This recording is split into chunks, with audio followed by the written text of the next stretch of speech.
નમસ્કાર. અમરેલીથી વિસાવદર સુધી broad gauge railway સુવિધાની માંગને લઈને ધારી પત્રકાર સંઘ દ્વારા અમરેલી જિલ્લા ભાજપ પ્રમુખ અતુલ કાનાણીને લેખિત અને મૌખિક રજૂઆત કરવામાં આવી. આ પ્રસંગે બ્રોડગેજ કમિટી, વિવિધ રાજકીય સામાજિક આગેવાનો અને જાગૃત નાગરિકો પણ જોડાયા હતા. જિલ્લા ભાજપ પ્રમુખે આ માંગને વ્યાજબી ગણાવી રાજ્ય અને કેન્દ્ર સરકાર સમક્ષ રજૂઆત કરી વહેલી તકે હકારાત્મક નિર્ણય લેવાનો વિશ્વાસ વ્યક્ત કર્યો. ધારી પત્રકાર સંઘ દ્વારા ચલાવવામાં આવી રહેલા બિનરાજકીય મિશન બ્રોડગેજને લઈને હવે સ્થાનિકોમાં પણ આશાવાદ જોવા મળી રહ્યો છે. વધુ સમાચાર માટે જોડાયેલા રહો આરપી ગુજરાત ન્યૂઝ, રાજકોટ. અમરેલી જિલ્લામાં રેલવેની સુવિધા સારી મળે એના માટે સાંસદશ્રીના માધ્યમથી પ્રયાસો થઈ રહ્યા છે. એમાં ધારાસભ્યોની ટીમ પણ સાથે છે. જ્યારે ધારી વિસ્તારની વાત કરીએ તો પત્રકાર મિત્રોએ જે ઝુંબેશ ઉપાડી છે, અગાઉ પણ ધારીની જનતાનો અવાજ હતો જ કે ધારીની વ્યવસ્થાના ભાગરૂપે, એક સુવિધાના ભાગરૂપે બ્રોડગેજ રેલવે લાઇન ધારી સુધી મળે. એમાં કાર્યકર્તા તરીકે હું પણ તમારી સાથે અગાઉ પણ હતો અને આજે પણ છું. અમે છેલ્લા 4-5 મહિના પહેલાં ધારાસભ્યશ્રી, સાંસદશ્રીના નેતૃત્વમાં એક સંગઠનના પ્રમુખ તરીકે હું પણ અશ્વિની વૈષ્ણવ એટલે કે આપણા કેન્દ્રીય રેલવે મંત્રીશ્રીને પણ મળેલા છીએ. એમણે પણ ખૂબ સારો હકારાત્મક પ્રભાવ આપેલો છે. એમણે આખો નકશા સાથે અમારી સાથે અડધીથી પોણી કલાક બેસીને ચર્ચા કરેલી કે ધારી વિસ્તારમાં રેલવેની સુવિધા કેવી રીતે મળી શકે.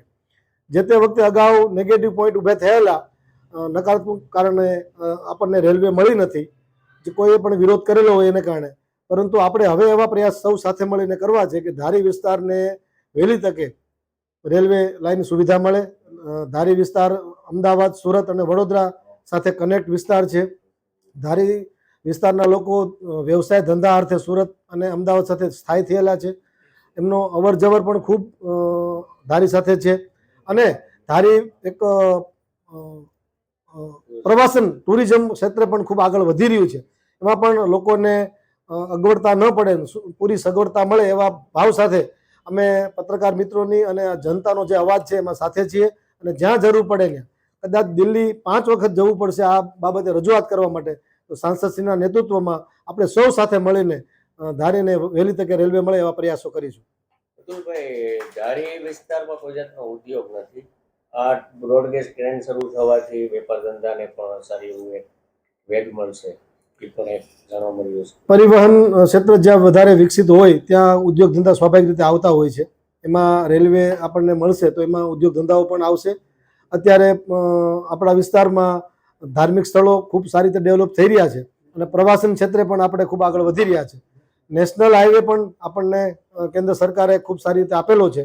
સીધો જ ઉનાથી લઈ ખાંભા, ધારીથી બગસરા, બગસરાથી જેતપુર અને જેતપુરથી રાજકોટ આપણને હાઈવેને મળવાનો છે.